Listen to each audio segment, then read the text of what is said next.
नमस्कार सगळ्यांना. मराठी लिटरेचरचा जो पेपर 1 आहे, त्या पेपर 1मध्ये मराठी व्याकरण हा भाग आपल्याला दिसतो. तर तुम्ही जर पहिले व्हिडिओज बघितले तर त्यामध्ये तुम्हाला हे व्यवस्थित पूर्ण सिलेबस दिसेल. तर आज आपण काय करणार आहोत, मराठी व्याकरण जो आहे तर त्याचा जो इतिहास आहे, तर तो आज आपण बघूयात. मराठी व्याकरणाचा इतिहास. ठीक आहे. तर बघा, आत्तापर्यंत आपण बरेच व्हिडिओज बघितले, तर तुम्हाला आता सवय झाली असेल या लेक्चर्सची.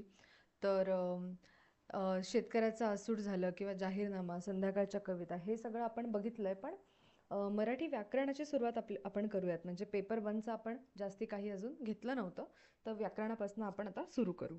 ठीक आहे. मग आता बघा, मराठी व्याकरण आपण शाळेपासून व्याकरण शिकतो, पण या व्याकरणाला इतिहास आहे की हे कसं घडल्या गेलं, किंवा ही कल्पना, ही संकल्पना कुठून आली व्याकरण लिहिण्याची, कोणी आणली, कोणाच्या काळामध्ये आली, तर याबद्दल आपण थोडंसं आधी बघून घेऊयात. ठीक आहे. मग आता अम, मराठी व्याकरणाची प्रस्तावना अशी आहे की सगळ्यात पहिली गोष्ट म्हणजे व्याकरण कशाला म्हणतात. तर व्याकरण म्हणजे काय, ग्रामर म्हणजे काय, तर कुठल्याही भाषेमध्ये एक निश्चित स्वरूपाची अशी रचना असते, तर त्या रचनेला आपण व्याकरण असं म्हणतो. मग जी पण भाषा आपण पहिले बोलतो, बरोबर, आणि त्यानंतर ती विकसित होते. म्हणजे काय होतं की पहिले ही भाषा बोलल्या जाते, बोलणं प्रथम आलं, आणि त्याच्यानंतर त्या भाषेचा विकास सुरू होतो. ठीक आहे. मग ती विकसित होत जाते. आणि मग ही कशी विकसित होत जाते, तर ही लेखनाच्या साह्याने विकसित होत जाते. आणि ही लेखनाच्या साह्याने विकसित होणारी भाषा जेव्हा स्थिरावली जाते, त्यानंतर व्याकरणाची निर्मिती आपण करू शकतो. बरोबर. म्हणजे टप्पे काय आहेत, तर पहिले बोलणं सुरू होतं, मग बोलण्याद्वारे ह्या भाषेचा विकास सुरू होतो. विकास सुरू होणं म्हणजे लेखन होणं, आणि त्या लेखनानंतर जेव्हा ती स्थिरावली जाते, त्यानंतर व्याकरणाची रचना, निश्चित स्वरूपाची व्याकरणाची रचना आपल्याला दिसते. मग तसं मराठी भाषा जी आहे ती 13व्या शतकापासून पुढे स्थिरावली गेल्याचं आपल्याला दिसतं. मग बघा, मराठी भाषेचा व्याकरण सांगण्याचा सगळ्यात पहिला प्रयत्न कोणत्या काळात झाला, तर तो इंग्रजांच्या काळात झाला. इंग्रजांच्या काळामध्ये मराठी भाषा ही स्थिरावली गेली, आणि तिथून पुढे मराठी भाषेचे व्याकरण सांगण्याचा प्रयत्न आपल्याला झालेला दिसतो.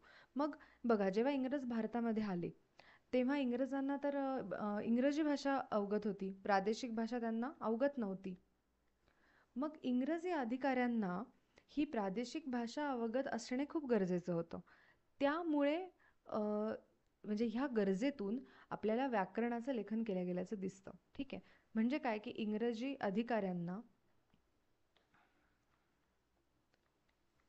प्रादेशिक भाषा अवगत होणं गरजेचं होतं, आणि त्यानंतर दिसतं आपल्याला व्याकरणाचं लेखन केलं गेलं आहे. मग आपण असं बघतो की इंग्रजांच्या काळामध्ये व्याकरण लिखाण केलं गेलं किंवा सुधारलं गेलं, पण याचा जो मूळ हेतू आहे तर तो सगळ्यांना साक्षर करणं, असा हा वरवरचा उद्देश आपल्याला दिसतो. पण स्वतःला स्थिर करणं आणि शिक्षण पद्धतीमध्ये प्रादेशिक भाषा असाव्यात, असा एक विचार ब्रिटिशांनी मांडला, आणि त्याप्रमाणे त्यांनी त्या स्थानिक भाषांवरती काम केलं असं आपल्याला इथे दिसतं. ठीक आहे. मग हे झालं की कशा पद्धतीने व्याकरण म्हणजे काय, ती कोणाच्या काळात स्थिरावली गेली, कोणत्या शतकापासून स्थिरावली गेली, आणि प्रादेशिक भाषा आणि व्याकरण ह्या दोघांचं काय नातं आहे, हे आपण इथे बघितलं. मग आता बघा, दादोबा पांडुरंग तर्खडकर यांना आपण काय म्हणतो, तर मराठी भाषेचे पाणिनी म्हणून हे ओळखले जातात.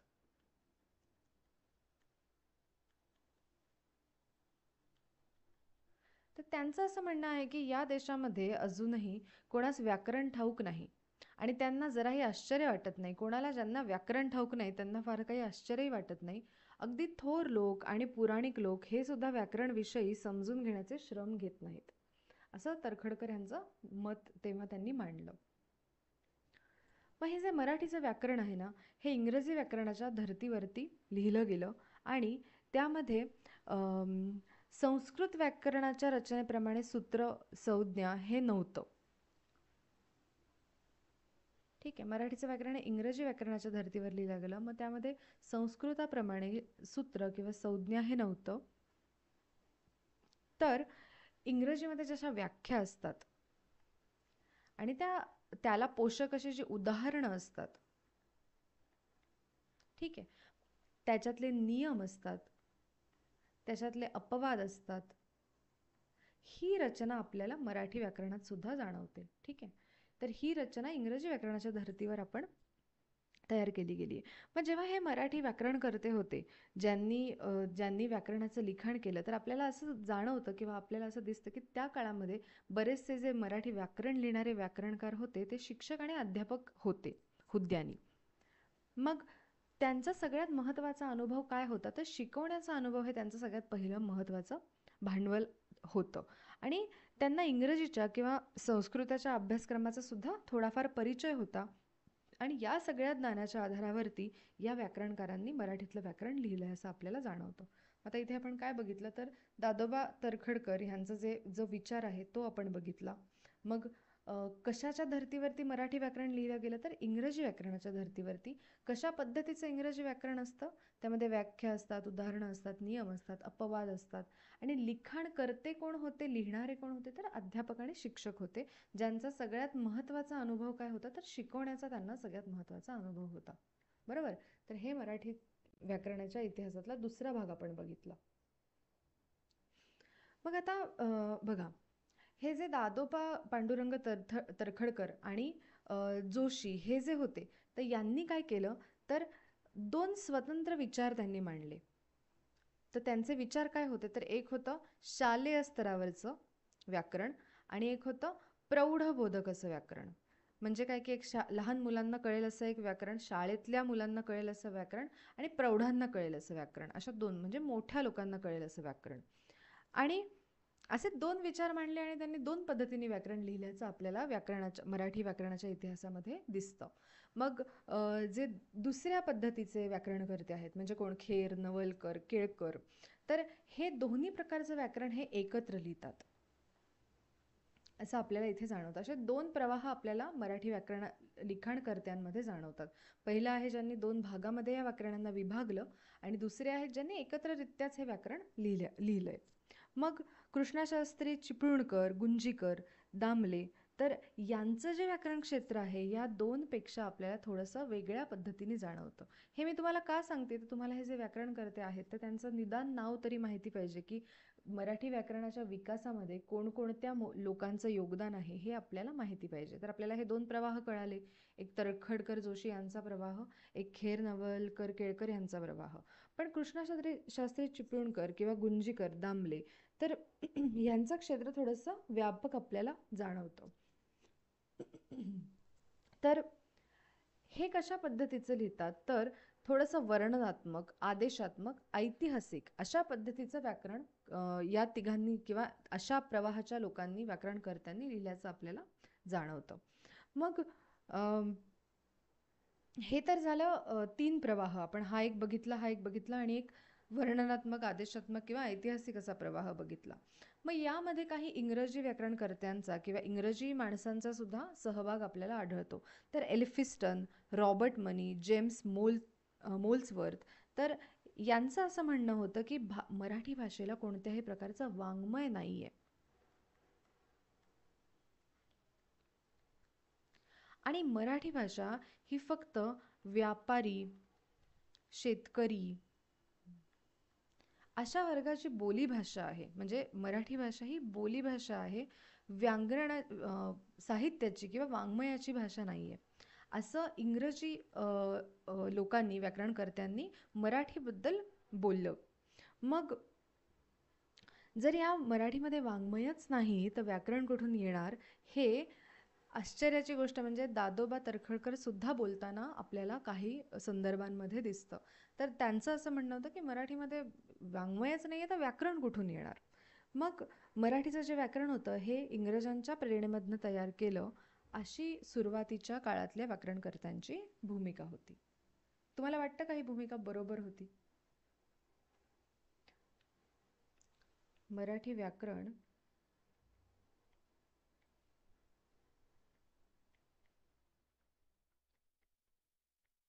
इंग्रजांच्या प्रेरणेतून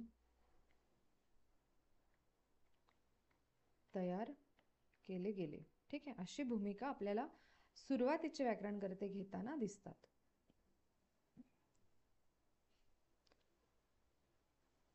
मग काय झालं असेल, ही भूमिका बदलली असेल का त्यांची?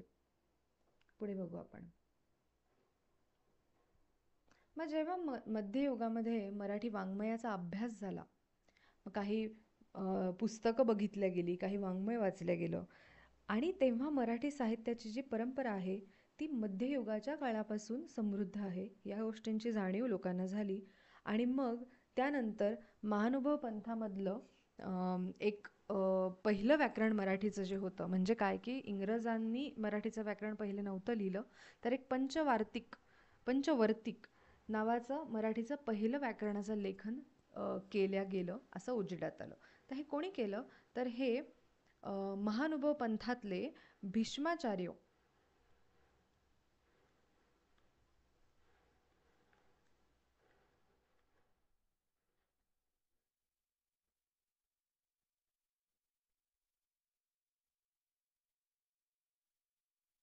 यांनी हे व्याकरणाचं लेखन केलेलं आपल्याला दिसतं. म्हणजे काय की मराठी व्याकरण ही जी परंपरा आहे, मराठी व्याकरणाची जी परंपरा आहे ती 13व्या शतकापर्यंत मागे नेता येते, ह्याची जाणीव मग व्याकरणकर्त्यांना झाली. बरोबर आहे. 19व्या शतकावरून ती डायरेक्ट 13व्या शतकापर्यंत मागे गेली, कारण त्यांना पंचवर्तिक नावाचं एक व्याकरणाचं पुस्तक जे महानुभव पंथातल्या भीष्माचार्यांनी लिहिलं होतं ते त्यांना सापडलं. आणि त्यानंतर ही साहित्य परंपरा ही मध्ययुगीन काळापासून चालत आलेली परंपरा आहे, याची जाणीव मग लोकांना हळूहळू झाली. ठीक आहे. मग आता बघा,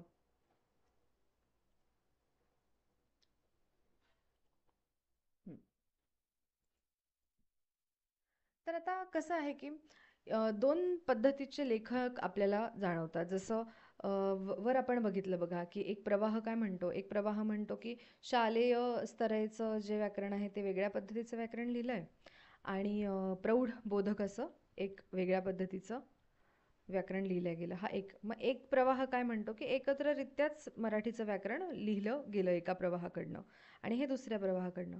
मग त्याच पद्धतीने जे निबंधकार होते, तर त्या निबंधकारांनी काय केलं, तर निबंधकार म्हणजे काय, तर व्याकरणाच्या विषयी निबंधाच्या पद्धतीने किंवा लेखाच्या पद्धतीने लेखन करणारे लोक. ठीक आहे. मग हे जे निबंधकार होते या व्याकरणकारांवरती हे टीका करतात असं आपल्याला जाणवतं. तर असं म्हणतात की मराठीच्या व्याकरणाचा जो इतिहास आहे त्याच्यातला हा योगायोग काय आहे की खालचे जे आपण जे आता हे खाली बघतोय, तर हे तीनही निबंधकार आहेत, हे त्या व्याकरणकारांवरती टीका करतात. जसं दादोबा तरखडकर जे आहेत, तर ते व्याकरणकार आहेत.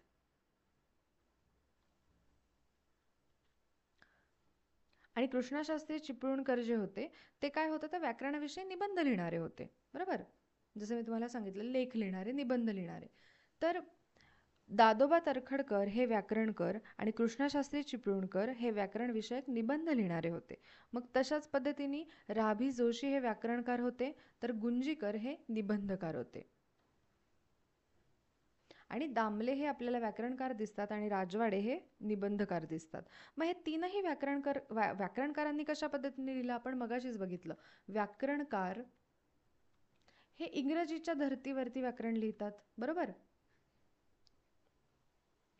आणि निबंधकार जे आहेत ते संस्कृतचे जाणकार आहेत.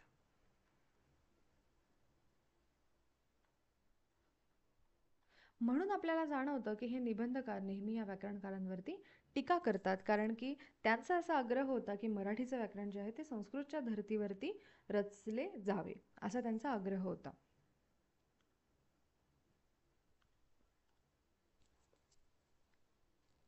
मग इंग्रजी व्याकरणाच्या दृष्टीने जेव्हा मराठी व्याकरणाचा विचार केला गेला, तेव्हा काही जे घटक आहेत ते दुर्लक्षित होत आहेत असं या निबंधकारांचं आपल्याला म्हणणं दिसतं.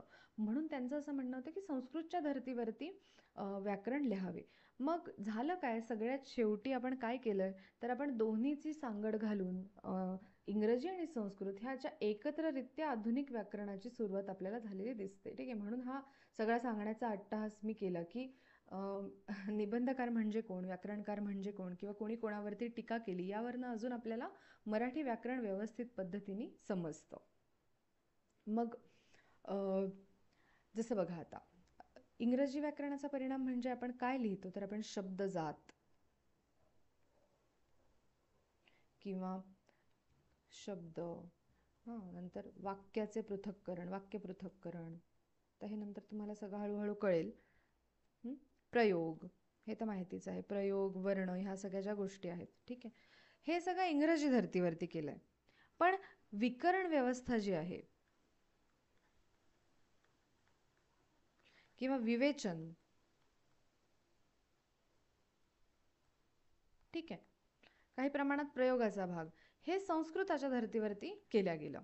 तर अशा दोन पद्धतीच्या व्याकरणाची सांगड घालून त्यानंतर आपल्याला आधुनिक व्याकरण आपल्याला जाणवतं. मग आता सगळ्यात मोठा प्रश्न असा आहे की या व्याकरणाचा उपयोग काय आहे आणि हे व्याकरण आपण कशासाठी शिकतोय. हे बघा, इथे लिहिलंच आहे.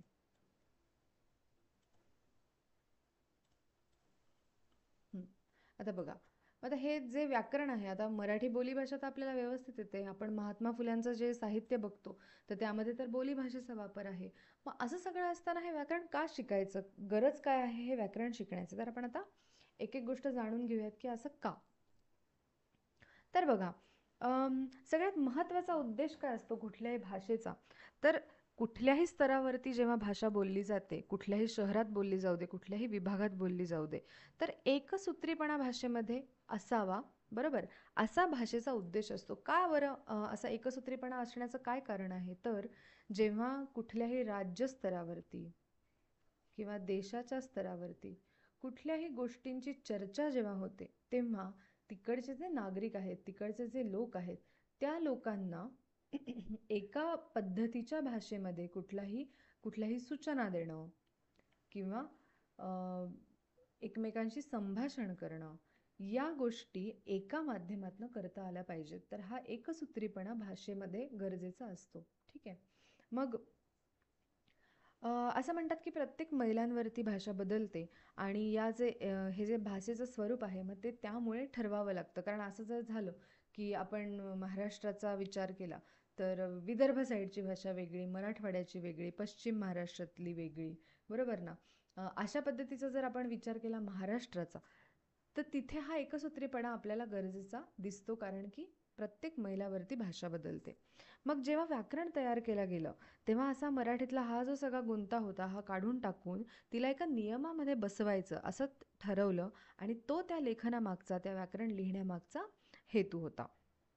मग जसं आता सरळ साधे उदाहरणं इथे लिहिले आहेत बघा. जसं काही लोक करीत म्हणतात, काही लोक करत म्हणतात, मी म्हणतात किंवा म्या म्हणतात, करतो म्हणतो, करवितो म्हणतो, करीवतो म्हणतो. मग आता ह्याच्यातला शुद्ध काय, तर हा जो शुद्ध विवेक आहे, शुद्ध विवेक म्हणजे काय की शुद्ध काय, अशुद्ध काय, याबद्दलचं जे समज आहे, तर हे ठरवणं, आणि या उद्देशातनं ह्या व्याकरणाची आपल्याला निर्मिती झालेली दिसते.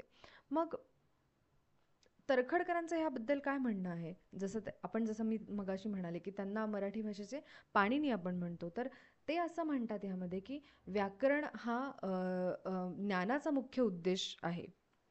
म्हणजे काय की व्याकरण आपल्याला एकदा आलं तर त्याचा मुख्य उद्देश ज्ञान घेणे हा होता. मग आजपर्यंत या भाषेला कोणी नियमामध्ये बसवण्याचा प्रयत्न केला नाही, किंवा कोणी या व्याकरणाला एका व्यवस्थित चौकटीमध्ये बसवण्याचा प्रयत्न केला नाही. पण मराठी भाषा जितकी गुंतवली तितकी ती गुंतते, आणि त्यामुळे तिला नियमात बसवून उकलवणे जास्त चांगलं आहे. धोरणामध्ये बसवायची आणि तिला उकलायचं, समजून जास्त व्यवस्थितरित्या आपण घेऊ शकतो.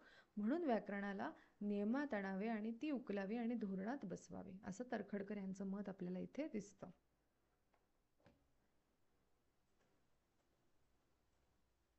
ठीक आहे. मग आता ह्या मराठी भाषेमध्ये स्थिरता आणण्यासाठी, किंवा हा जो ही जी एकसूत्रता आहे ती आणण्यासाठी दोन गैरसमज दृढ झाले. तर पहिला गैरसमज काय होता की भाषेपेक्षा त्याचं व्याकरण जास्त महत्त्वाचं आहे. आणि बरोबर ना, म्हणजे भाषा महत्त्वाची नाही, तर भाषेपेक्षा व्याकरण महत्त्वाचं आहे. म्हणून आजही आज पण आपल्याकडे हाच विचार रुजू केला आहे, की तुम्हाला व्याकरण आलं तर तुम्हाला भाषा शुद्ध येईल. व्याकरण आलं तर तुम्ही बरोबर पद्धतीची मराठी बोलू शकता. बरोबर? आणि अ, ह्या व्याकरणामध्ये अशुद्ध रूपांना स्थान नाही आहे, तर शुद्ध रूपांनाच स्थान आहे. मग गुंजीकर काय म्हणतात? तर गुंजीकरांचं असं मत आहे, गुंजीकर म्हणतात की शुद्ध आणि अशुद्ध ही शुद्ध अशुद्धता सांगणं हे व्याकरणाचं काम नाही आहे. तर व्याकरणाचं काम काय आहे, तर अ, कुठल्याही रूपांमधनं तुम्ही नियम व्यक्त करा. व्याकरणाचं काम आहे तुम्हाला मराठी भाषेचे नियम सांगणं. शुद्ध काय अशुद्ध काय हे ठरवणं हे व्याकरणाचं काम नाही आहे. तर त्यांचं असं म्हणणं आहे की व्याकरणाचं लिखाण करतानाच तुम्ही सगळ्या भाषेमध्ये शुद्ध भाषेत पण आणि अशुद्ध भाषेत पण हे केलं गेलं पाहिजे, असं गुंजीकर यांचं मत आहे.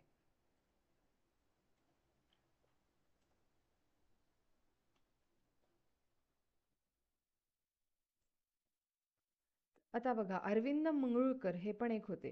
तर अरविंद मंगळूरकर ह्यांचं काय म्हणणं होतं, तर एका वर्गामध्ये पाणी म्हटलं जातं, दुसरा वर्ग ह्याला पाणी असं म्हणतो.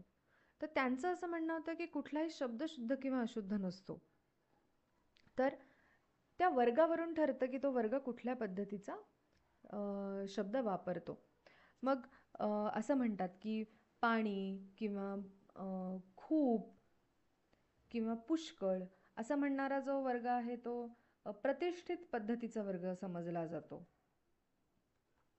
आणि पाणी किंवा लई, मस, पुष्कळ म्हणजे असं म्हणतात का की माझ्याकडे खूप आहे म्हणजे मस आहे माझ्याकडं. तर असा पद्धतीचा बोलणारा वर्ग हा अशुद्ध किंवा अप्रतिष्ठित समजला जाणारा वर्ग आहे. अशा पद्धतीचा विचार सुद्धा म्हणजे काय झालं थोडक्यात, तर इथे वर्ग किंवा जात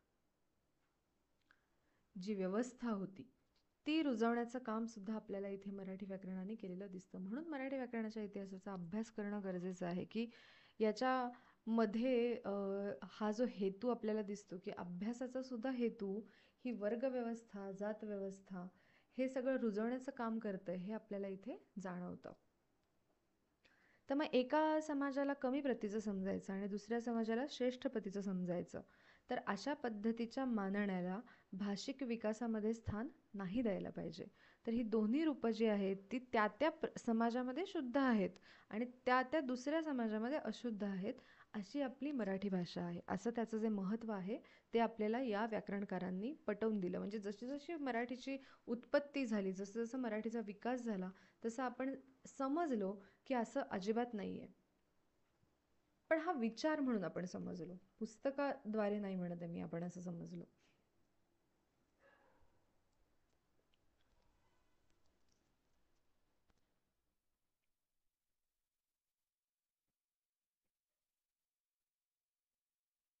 हं. तर हा व्याकरणाचा उद्देश काय आहे? तर व्याकरणाचा उद्देश काय आहे? तर मराठी भाषेची अंतर्गत रचना समजून घेणं. अंतर्गत रचना म्हणजे काय? की कशा पद्धतीने लिहिले जाते, जसं नाम, सर्वनाम,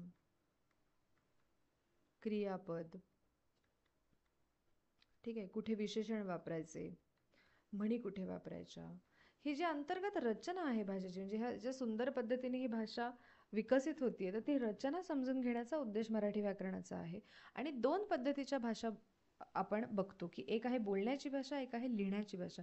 आणि आपल्याला हे जाणवतं की बोलण्याची भाषा ही लिहिण्याच्या भाषेपेक्षा खूप वेगळी अशी आहे.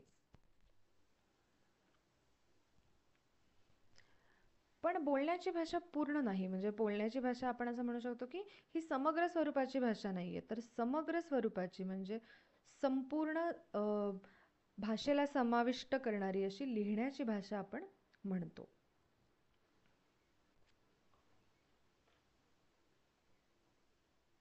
आता ह्याच्यामध्ये हे काही काही विचार प्रवाह आहेत की सबनीस काय म्हणतात किंवा मंगळूरकर काय म्हणतात. तर सबनीस यांचं असं म्हणणं आहे की व्याकरणाच्या दृष्टीने बोललेल्या भाषेपेक्षा लिहिलेल्या भाषेला जास्त महत्त्व आहे. बरोबर, म्हणजे ह्यांनी भर कशावरती दिला? लिखाणावर.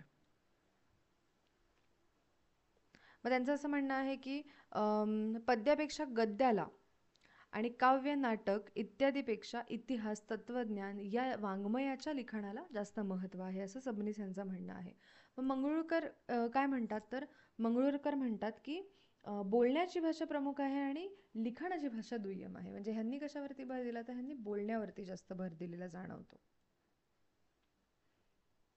आणि जेस्फरसनचं काय म्हणणं आहे की written work is mummified until someone imparts life to it, but transposing it mentally into the corresponding spoken words. म्हणजे रिटन वर्क कधी तुम्हाला कळतं की लिखाण कधी तुम्हाला जाणवतं की चांगलं आहे, तर जोपर्यंत ते बोलल्या जात नाही.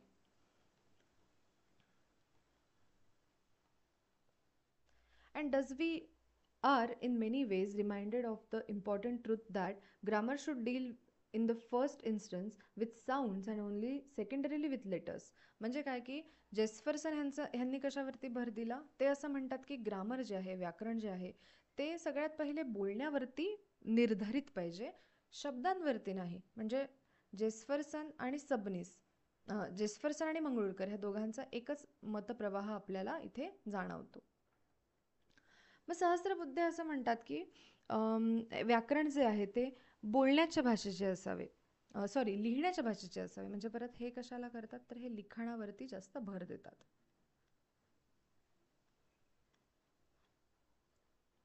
ते असं म्हणतात की बोलण्याच्या भाषेमध्ये नियम पाळण्याची प्रवृत्ती कमी असते. बरोबर आहे, आपल्याला ते जाणवतं की बोलण्यामध्ये आपण कुठल्याही पद्धतीने कसंही बोलू शकतो, कुठेही आपण पाणी वापरू शकतो, कुठेही आपण पाणी वापरू शकतो. आपल्याला ज्याही पद्धतीने बोलायचं आहे, कुठे मी म्हणू शकतो, कुठे म्या म्हणू शकतो. एकच पॅरेग्राफ जर आपण बोलत असू, म्हणजे काय की 4 ओळी आपण बोलत असू, त्यामध्ये जर का 5 वेळा म्या मी आलं असेल, तर आपण कुठेही वाटेल तो शब्द कुठेही टाकू शकतो. तर मग बोलण्याच्या भाषेवरनं व्याकरण रचनेचे आणि भाषेचे समग्र स्वरूप आपल्याला योग्यरित्या समजत नाही, असं सहस्त्रबुद्धे यांचं म्हणणं आहे. ठीक आहे. मग आतापर्यंत आपण काय काय बघितलं, तर आपण बघितलं की मराठी भाषा ही कोणत्या शतकामध्ये उदयाला आली. ठीक आहे. व्याकरण म्हणजे काय, मग आपण वेगवेगळे व्याकरणकर्ते बघितले. ठीक आहे. आता हे प्रत्येक व्याकरणकर्त्यांवरती एक एक 20 स्लाईडचं लेक्चर होईल, इतकं खरं हे मोठं आहे, पण तुम्हाला फक्त नावं कळावीत म्हणून मी एकदम शॉर्टमध्ये तुम्हाला ते सांगते.